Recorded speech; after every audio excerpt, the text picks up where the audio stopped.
Então vamos falar hoje de Fyodor Dostoiévski, um dos grandes expoentes aí da era de ouro da literatura russa. Estamos trazendo aí uma das suas 5 obras, considerada uma das 5 maiores obras do autor, que é Memórias do Subsolo. Essa, na verdade, é a obra mais curta do autor, mas com uma repercussão incrível, uma repercussão que está aí até os dias de hoje e que, ao mesmo tempo, apesar de ser pequena, é bastante difícil de se compreender. E é isso que a gente vai conversar um pouco hoje. Me conta depois da vinheta.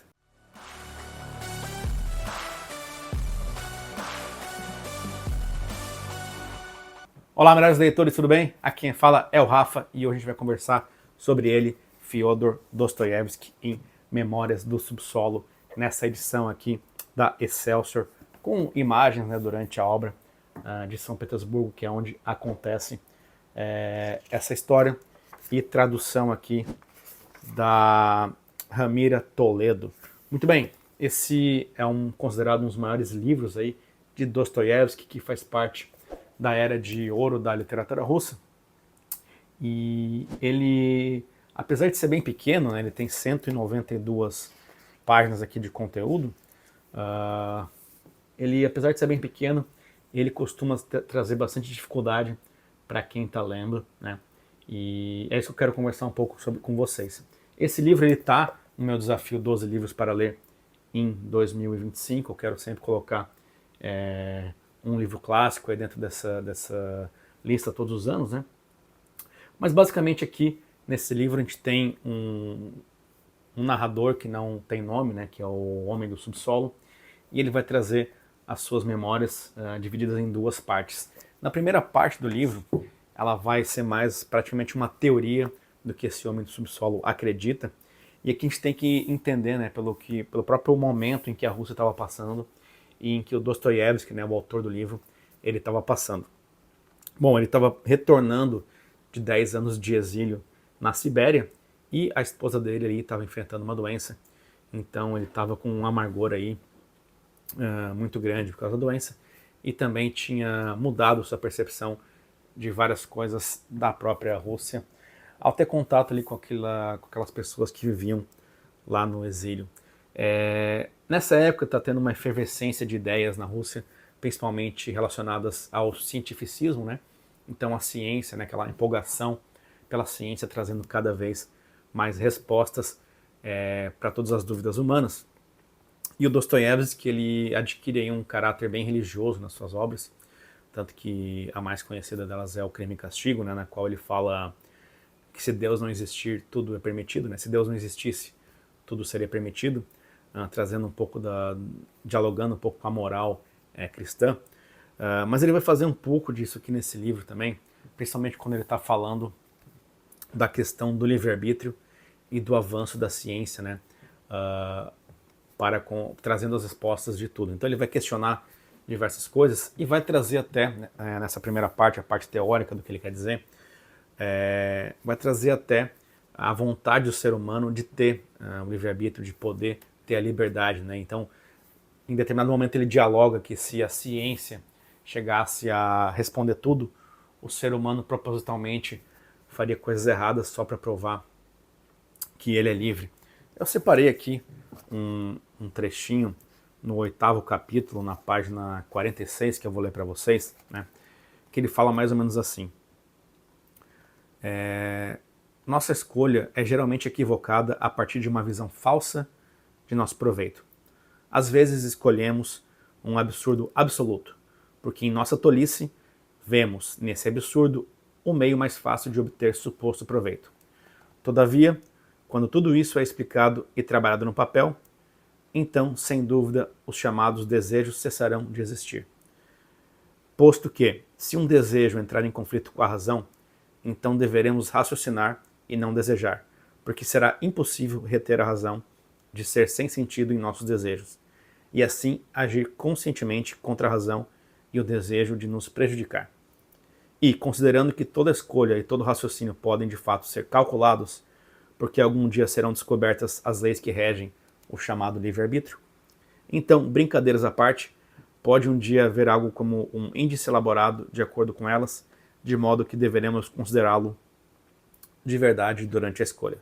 Se, por exemplo, algum dia me calcularem e me provarem que fiz cara feia para alguém porque não pude evitá-lo e porque tinha de fazê-lo daquele jeito em particular, o que me restaria de liberdade, em especial se eu for um homem instruído e tiver obtido meu diploma em algum lugar. Então ele faz, né, essa crítica e vai trabalhando o pensamento dele nessa primeira parte do livro. Na segunda parte do livro, a gente vai acompanhar as memórias dele de fato, que vão estar, de certa forma, corroborando o que ele trouxe na primeira parte do livro. Então ele ali basicamente ele é um funcionário público de baixo escalão, né? A gente vê muito essa questão do funcionário público, né, nesse período desses autores russos, mas basicamente ele é um funcionário público de baixo escalão. No entanto, ele é muitíssimo inteligente, né, e isso causa um pouco de amargor nele, o fato dele ser tão inteligente e não ter evoluído tanto na hierarquia do serviço público russo ali. E ele nutre ali um certo desprezo por alguns amigos de infância, algumas pessoas que ele conhece, ao mesmo tempo que ele tenta se inserir naquele grupo. Então temos duas ações principais aqui nessa parte da história dele. A primeira é ele querendo se incluir na despedida de um amigo que está indo para a guerra, né, e que tem um cargo bem elevado no exército, junto aí com outros 3 amigos. Então ele combina com eles, né, ele invade, na verdade, um evento que eles estariam fazendo essa despedida e causa muito desconforto entre todos os presentes, porque ele tem essa falta de traquejo social e o tempo todo ele está misturando o fato de querer ser validado por eles com o fato de detestá-lo, de abominar aquelas pessoas ali. Em um segundo momento, a gente vê ele indo ali, conhecendo uma prostituta que vem de Riga, né, que é uma cidade hoje na Letônia, mas na época era do Império Russo. E naquela loucura dele ali, ele tenta convencê-la a sair daquela vida, tentando mostrar algum poder para ela, né, que se fingindo de um homem rico. E ele a convence, e quando ela vai na casa dele 3 dias depois, ela conhece ali a verdadeira situação da vida dele, e isso parece ser insuportável para ele, né? Bem naquela frase do o rei está nu, né? Então ele perde toda a sua fantasia, né, que ele tinha criado para aquela moça e fica colérico em relação a ela, nutre muita raiva por ela, que vai acabar ele destratando ela e também o seu mordomo ali, o Apollon. Tem umas cenas bem fortes em relação a esses 2 personagens e ela acaba sentindo um misto de pena ali e carinho por ele, mesmo tendo entendido a verdadeira situação que ele vivia. Então é um livro bastante forte que vai trazer principalmente essa crítica ao cientificismo e de certa forma é uma das primeiras vezes na literatura que traz aí, segundo o que pesquisei, que traz aí um anti-herói e que vai ser usado para inspirar outros livros da literatura, principalmente de Sartre, do próprio Camus, que a gente trouxe aqui, O Estrangeiro, né? E que vai inaugurar ali uma nova fase do Dostoiévski. Além disso, essa influência do livro, ela vaza um pouco da literatura, chega ao cinema com Taxi Driver, né? Então a gente tem ali em Taxi Driver o personagem principal também se apaixonando por uma prostituta e tentando proteger ela num cafetão. E esse personagem é claramente inspirado, né, segundo as declarações do próprio diretor do filme, claramente inspirado em Memórias do Subsolo, de Dostoiévski. Então é essa aqui a edição, capa dura, o link vai estar na descrição, junto também com um guia ali para você ler Dostoiévski.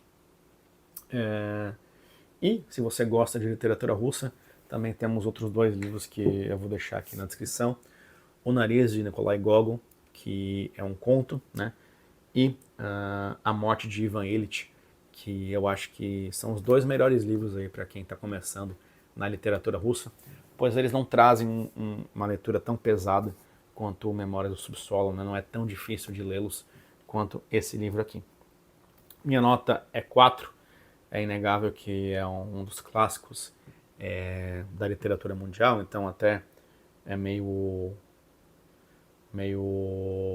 complicado, né, ranquear com uma nota que não seja 5, mas a minha nota é 4, justamente porque traz uma dificuldade de leitura muito grande, né, e isso acaba não agradando todo mundo. E também, de certa forma, é um livro muito filosófico que vai tomar bastante tempo de quem quer ler, e acredito que muitas pessoas podem se perder, principalmente na primeira parte, que é a parte que ele está desenvolvendo a teoria dele. Se você já leu também Memórias do Subsolo, comente abaixo como é que foi a sua experiência com a obra e se você concorda com a minha análise. Te vejo no próximo vídeo.